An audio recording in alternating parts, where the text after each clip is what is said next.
This is video podcast 37 from learningradiology.com, Sacroiliitis. Hello, I'm William Herring from Albert Einstein Medical Center in Philadelphia. In this podcast, we're going to talk about Osteitis Condensans llii, which is not an arthritis, and then several arthritides, the Seronegative Spondyloarthropathies, Ankylosing Spondylitis and inflammatory bowel disease, and other seronegative spondyloarthropathies, psoriasis, and Reiters. Normally, the SI joints are uniform in size throughout. Actually, only the lower two-thirds of the sacroiliac joint is the true joint. Why do we see two sacroiliac joints on each side frequently? The reason is that the sacroiliac joint runs diagonally. When the frontal X-ray beam passes through the anterior aspect of the sacroiliac joint, it catches a portion of it in tangent. Then, when it passes through the posterior aspect of the sacroiliac joint, it usually catches the more medial aspect in tangent. This produces the appearance of two sacroiliac joints on each side. In reality, of course, there is only one. Osteitis Condensans llii is a benign sclerosing lesion of the iliac side of the sacroiliac joints. It usually occurs in young, multiparous females, although it can occur in males. It's frequently bilaterally symmetric and rarely symptomatic, and its cause is not fully understood. This is a plain film example of Osteitis Condensans llii. The red arrows are pointing to the sclerosis, which actually is only on the iliac side of the sacroiliac joint, but which may project on both sides of the sacroiliac joint because of the oblique nature of the joint. And this is a CT scan in Osteitis Condensans llii, in which the red arrows are again pointing to the sclerosis on the iliac side of the sacroiliac joint. Seronegative spondyloarthropathies. Ankylosing spondylitis is by far the most common. It primarily affects the sacroiliac joints and the spine. It is a chronic inflammatory disease. Most patients are HLB27 positive and rheumatoid factor negative. The etiology of it is not known, and it tends to occur in young, adult white males. SI joint involvement is a hallmark of the disease, and it is the usual site of initial involvement. The synovial portion of the sacroiliac joint is that portion which is most frequently involved, and that is the inferior and anterior portion of the joint. Other enthesopathies like diffuse idiopathic skeletal hyperostosis can cause bridging of the upper non-synovial portion of the joint. Ankylosing spondylitis begins with widening of the sacroiliac joint and erosions, and then later goes on to form ankylosis and fusion, and it is bilaterally symmetrical. We don't usually see ankylosing spondylitis in its initial phase when the SI joint is widened. We usually see it in this phase, which represents a healing phase in which the sacroiliac joints shown here by the red arrows are fused, and there is in this patient also fusion of the symphysis pubis, shown by the yellow arrow. This is a CT scan of the pelvis in a patient with ankylosing spondylitis, and you can see that the red arrows are pointing to the fused sacroiliac joints bilaterally. In the spine, ankylosing spondylitis begins at either the thoracolumbar junction or at the lumbosacral junction. It extends symmetrically without skip areas, which is in contradistinction to Reiters and psoriasis, which characteristically are asymmetric and do have skip areas in the spine. The hallmark lesion in the spine is marginal syndesmophyte formation, which are thin, vertical, dense spicules of bone bridging the vertebral bodies that represent ossification of the outer fibers of the annulus fibrosus. This is an example of ankylosing spondylitis in the spine, and you can see the thin, bridging syndesmophytes to which the red arrows are pointing. The white arrows are pointing to the fused sacroiliac joints. There may be straightening or squaring of the anterior vertebral margins early in the disease, which is due to an osteitis at the anterior corners of the vertebral bodies.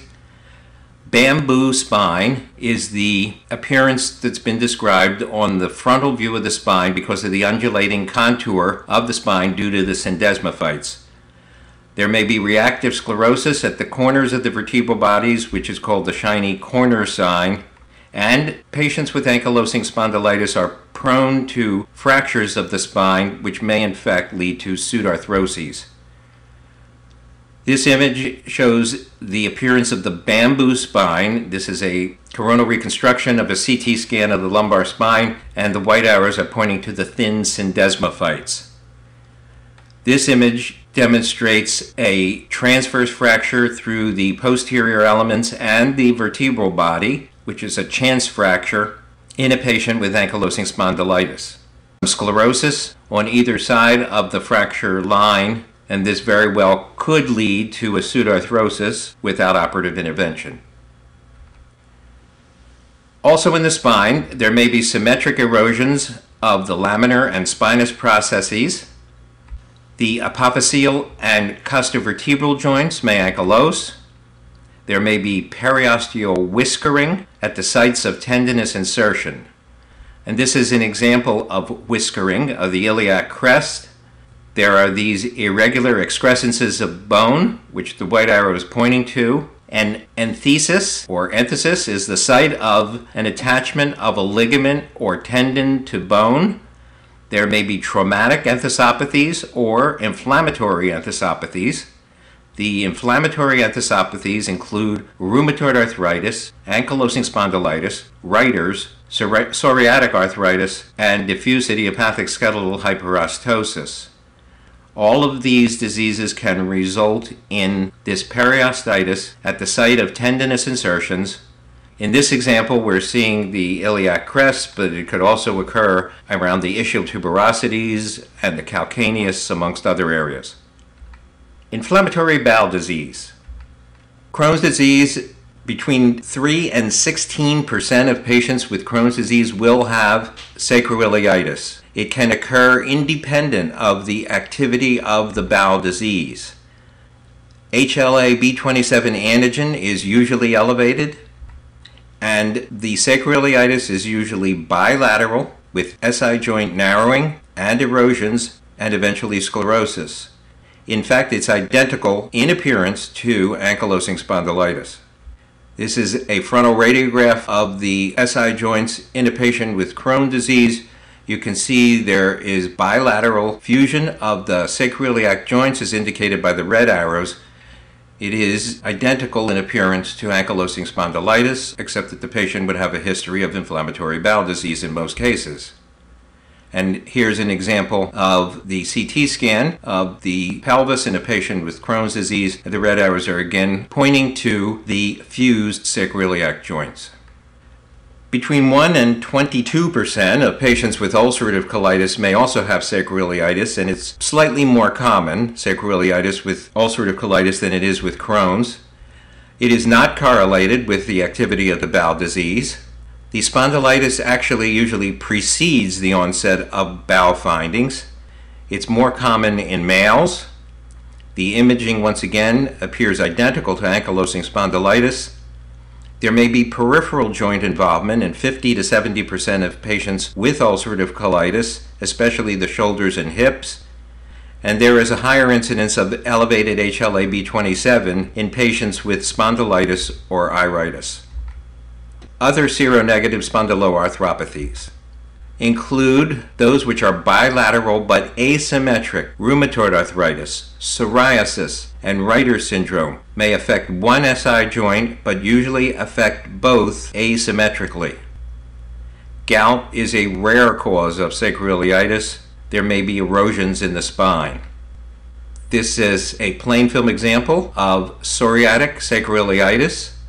Both SI joints are involved, but the right SI joint is more fused than the left SI joint, which is narrowed and slightly irregular.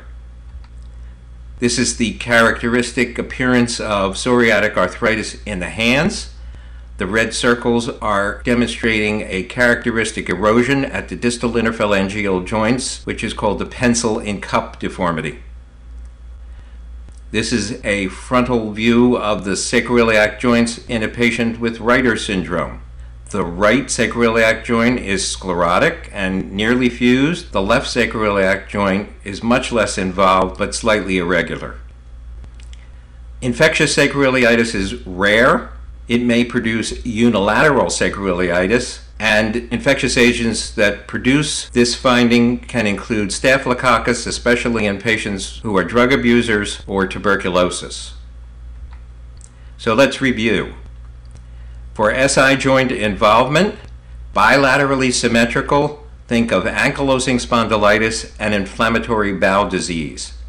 Bilateral but asymmetrical, think of psoriasis, Reiter's, and rheumatoid arthritis.